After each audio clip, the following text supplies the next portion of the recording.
I'm Madison, and I have a rather creepy and painful story for you. I just really need to talk it out because I can't stand feeling alone anymore. You should know that I'm kind of guilty for my sister's disappearance. I know it sounds like an overstatement because I was only 14 at the time, but it really was my fault. Even my parents think so. That's because everything happened in our house behind the closed door of her bedroom.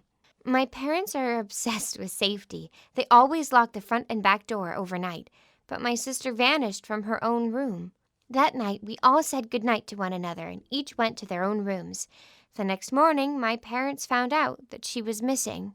There was no signs of struggle. The police didn't find anything. At first, they said Charlotte just ran away, but she could have only done it through the window, and it was locked from the inside. After several years of seeking, it was assumed that she was dead. During that time, my parents suspected me of hiding something from them and from the police. Our rooms were adjacent, so they thought that I should have heard something if something did happen. But I was asleep and I heard nothing. Otherwise, I would have certainly screamed for help. I'm not a monster. I overthought that evening so many times, going through everything in my head. Finally, after the shock of it all, I remembered that I was wearing my headphones. I wear them because the music helps me fall asleep and removes all the extra noise from outside. So I guess it really was my fault. If it weren't for the headphones, if I didn't fall asleep. Anyway, my sister and I got along very well, as good as any two sisters with a fairly large age gap could. She was 5 years older than me and was already an adult. I knew that she was pretty upset with her life, often complaining to her friends about being stuck at home. Our parents didn't allow her any freedom, even going to sleepovers with those friends. I also knew that my sister was saving money to leave our parents and start living alone. That fact alone didn't make her disappearance any less strange, however. She could have run away on her way to college, and if she waited until then, she could have had all of her belongings with her and not just the pajamas she was wearing. You see, all of her stuff was left here, including her cache of money under her bed. All that made me struggle even more. Every day my parents were watching the news about horrible kidnappings and would make me sit with them to watch. So every night I couldn't fall asleep and was listening to the next room in case my sister would come back. But as days turned into weeks and turned into years, nothing changed. We set up a monument in the town cemetery. My mother used to go there often, but I don't know why she bothered, because she always came back so angry and would yell at me. Every day, Mother and Father kept telling me that it was my fault. At first, I cried. After some time, I started to remain silent and stay out of their sight. It was difficult because we all live in the same house. I'm allowed to attend school under their supervision, and that's it. My room became a jail cell. Everybody keeps telling me that it's for my safety, but it's really more of an imprisonment than protection. As if my parents are afraid that I'll run away and won't serve the time I deserve in the end. Maybe they're waiting for the kidnappers to take me and bring my sister back instead. Although I wish I could change everything, I don't want to think about all that just now. Please, just take me instead. Instead of my smart and beautiful sister, I'm nothing. I feel horrible because I let them take her. My mother keeps saying that it's too late for me to whine and that I should have been more attentive earlier. She yells at me all the time, ever since she disappeared. I have a weird feeling that she thinks it's me who kidnapped my sister, as if it's not enough that I'm thinking about it all the time. Sometimes I get horrible thoughts in my head. My parents do love me, don't they?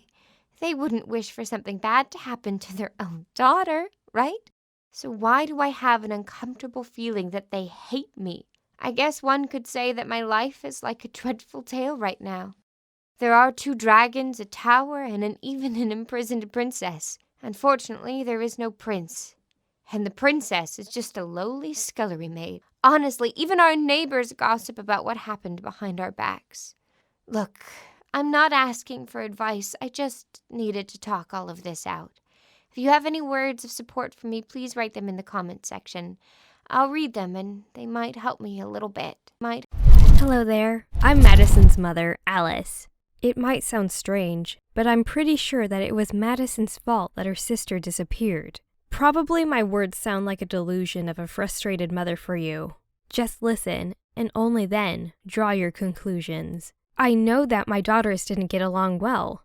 Madison was quite naughty as a child, craving attention all the time. And Charlotte? She was the best daughter a mother could ever ask for. But sometimes, even she was running out of patience. I tried to settle their conflicts, even though I was on her side. Maybe it was our fault too, and we should have paid more attention to both of them. But we were sure that only good things should have been praised. We were telling Charlotte how wonderful she was all the time, and we hoped that Madison would see that and would try to be more like her sister. It didn't work out quite right, and our girls drifted apart even more. Charlotte didn't care about all that, but Madison was freaking out and embarrassing us in front of our neighbors. She always blamed Charlotte for her own troubles. Madison had issues with her classes and accused Charlotte and her friends, saying that they disturbed her. She blamed her sister for everything, including quarrels with her friends and ex-boyfriend. To be honest, my husband and I thought that our first child was far more attractive than our second one.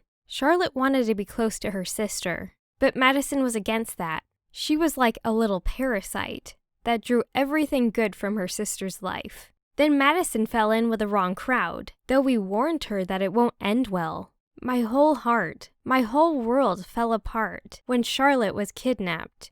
I was not sure what had happened. At first, the police thought that my girl ran away to her boyfriend or something like that. But then, how can one escape when all doors are locked, as well as windows? It's impossible. And she couldn't just fit through the vent. Our neighbors believe that a UFO kidnapped her. But I think this is absurd. I understood everything about thinking over the matter for some time. What if the window was closed after the kidnapping? Maybe Charlotte was not in her room. She could go to her sister's. My husband and I were sleeping in another part of the house and could not hear anything.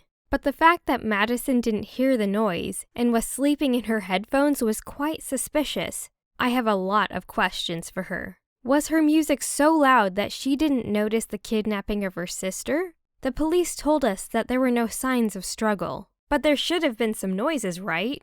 I can draw only one conclusion. Madison is not telling the truth. Maybe she heard something, but is afraid to tell us. Or it was Madison who planned her sister's abduction. She could have been so sick of Charlotte that she asked her criminal friends for some help. That makes sense and is far more logical than abduction by a UFO. At first, I just asked Madison for a confession, and then started yelling at her. The more she told me about her innocence, the more I believed that she was a liar. She is pretending to be sorry. She told us that she feels guilty and is blaming herself only to divert our attention. I lost our last hope to see my favorite girl alive. All I wanted was to say a last goodbye. I was screaming and crying. I promised Madison not to tell on her, if she would just give me the possibility to see Charlotte once again. But it seems that my second daughter hates her sister and me so much that she will stand her ground to the end. I went to the police station and told them about my suspicions, trying to prove that I was right, but nobody listened. Then they threatened me with a mental hospital in case I would come once again. How could a mother accuse her own daughter in such a thing? But I'm sure that it was Madison who organized the abduction of her sister. I just don't know how to make her confess. Please write in the comments. What do you think about the story and the characters? Like the video, share it with your friends, and don't forget to subscribe to see the next ones.